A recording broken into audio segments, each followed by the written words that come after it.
Hello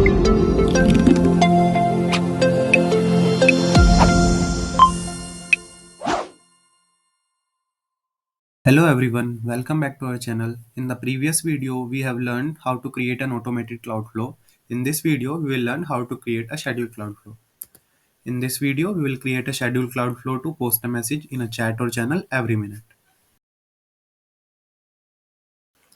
We will start creating scheduled cloud flow and we will trigger it every 1 minute. We will rename this flow as test flow for scheduled cloud flow.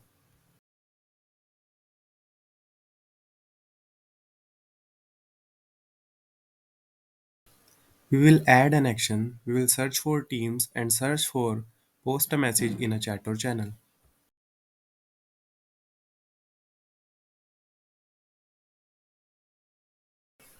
Choose as post as flowboard and post in as channel and give the channel details, and in the content of the message we will write 1 minute has passed.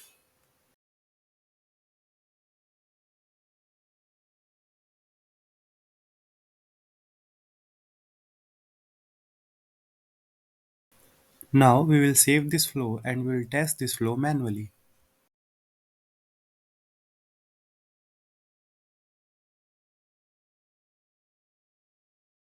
Now as we can see, we are receiving this message every minute, so our flow ran successfully. We have successfully created our first scheduled cloud flow. We will continue to learn more Power Automate concept. Thank you for watching.